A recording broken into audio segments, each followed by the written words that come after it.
వృత్తి వేరు, ప్రవృత్తి వేరు. రాజకీయాల్లోకి రాకముందు పవన్ కళ్యాణ్ వృత్తి సినిమాలు. కానీ రాజకీయాలు తన జీవితం అనుకున్న తర్వాత జనసేన అని సినిమాలకి దూరమయ్యారు. ప్రజాసేవకి ఎక్కువ సమయాన్ని కేటాయిస్తున్నారు. 2019 తర్వాత పవన్ కళ్యాణ్ పూర్తి చేసిన సినిమాలు, సైన్ చేసిన అగ్రిమెంట్లను ఒక్కసారి గమనిస్తే ఈ విషయం స్పష్టమవుతుంది.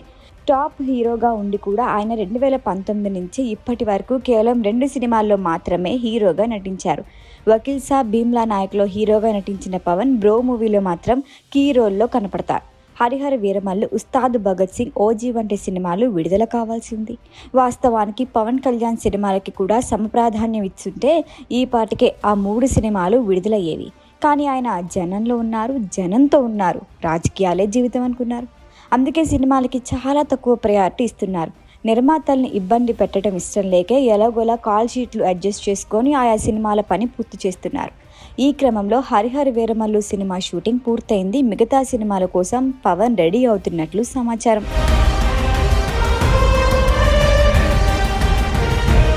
ఏపీ డిప్యూటీ సీఎంగా కీలక బాధ్యతలు నిర్వహిస్తున్న పవన్ కళ్యాణ్ సినిమాల్లో తన కమిట్మెంట్లు పూర్తి చేస్తున్నారు.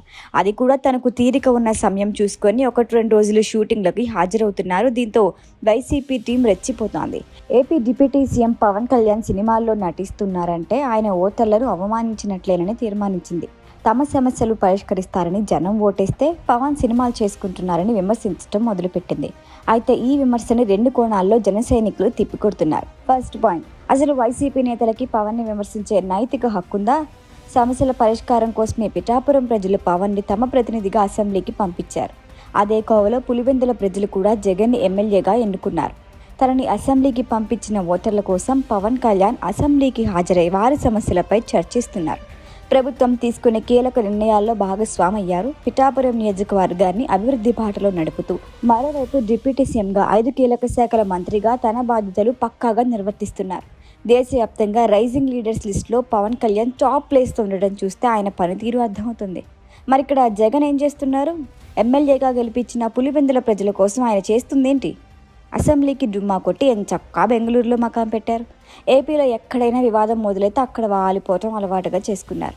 పోనీ అసెంబ్లీకి జగన్ రాకపోవటానికి ఏదైనా ప్రత్యేక కారణం ఉందా అంటే అది లేదు. కేవలం తనకి ప్రతిపక్ష నేత అనే హోదా ఇవ్వకపోవడంతోనే అలిగి జగన్ అసెంబ్లీకి రావటం లేదు. మరి ఇప్పుడు ఓటర్లని మోసం చేసింది ఎవరు? అసెంబ్లీకి వెళ్తున్న పవన, శాసనసభకి వెళ్లకుండా బెంగళూరులో మకాం పెట్టిన జగన్.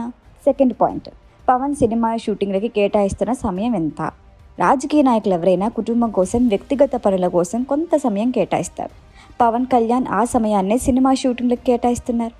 కేవలం సెలవుల రోజుల్లో మాత్రమే ఆయన సినిమా సెట్స్కి హాజరవుతున్నారు. అంత మాత్రాన పవన్ని తప్పుపట్టడం కరెక్టేనా?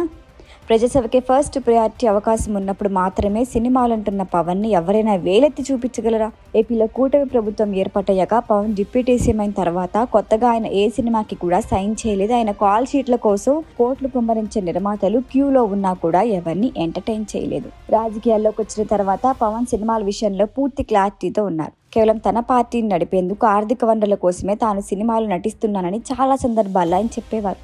అధికారంలో లేకపోయినా ఏళ్లతరబడి పార్టీని నడపాలంటే చాలా కష్టం. మరొకవైపు వ్యక్తిగత సాయం చేయడంలో ఎముకలేని చెయ్యని పేరు తెచ్చుకున్న పవన్ లాంటి వారికి అది మరీ కష్టం. అందుకే ఆయన సినిమాలకి ఎప్పుడో సైన్ చేశారు. 2024లో కూటమి అధికారంలోకి వచ్చిన తర్వాత అది కూడా మానేశారు. చేతిలో ఉన్న సినిమాల్ని మాత్రమే కంప్లీట్ చేస్తున్నారు. మరి ఇక్కడ ప్రజలకు జరిగిన అన్యాయం ఏంటో వైసీపీ నేతలకే తెలియాలి. రాజకీయ నాయకుల్లో ఎంతమందికి సొంత వ్యాపారాలు లేవు? ఎంతమందికి సినిమా థియేటర్లు లేవు? ఎంతమందికి ఇతర రాష్ట్రాల్లో కాంట్రాక్ట్ వర్కులు చేయటం లేదు? ఎంతమందికి విదేశాల్లో వ్యాపార సంస్థలు లేవు? ఈ లాజిక్ అడిగితే వైసీపీ నేతలు సమాధానం చెప్పగలరా? రాజకీయాల్లో ఉంటూ గతంలో సినిమాల్లో నటించేవారు కూడా ఉన్నారు. అలాంటప్పుడు పవన్ చేస్తున్నది తప్పెలా అవుతుంది? కూటమి పాలనకి ప్రజలు బ్రహ్మరథం పడుతున్న సందర్భంలో ఇలాంటి అనవసర రాద్ధాంతాలు మొదలుపెట్టి పవన్ కళ్యాణ్ని టార్గెట్ చేయాలనుకుంటున్నారు వైసీపీ నేతలు. అయితే పవన్ని విమర్శించబోయి తమ పార్టీ అధినేత జగన్నే వారు నడివీధిలో నిలబెట్టారు. పవన్ సినిమాలు చేస్తున్నారు సరే, మరి జగన్ అసెంబ్లీకి ఎందుకు రావటం లేదంటూ రివర్స్లో కౌంటర్ ఇస్తున్నారు జనసేన నేతలు. దీంతో వైసీపీ డైలమాలో పడింది. పవన్ని టార్గెట్ చేయబోతే ఇక్కడ జగన్ అడ్డంగా బుక్ అయ్యారు. ఈ వీడియో కనుక మీకు నచ్చినట్టయితే లైక్ చేయండి, షేర్ చేయండి, సబ్స్క్రైబ్ చేయండి. అలాగే పక్కనే ఉన్న బెల్ ఐకాన్ని క్లిక్ చేయండి.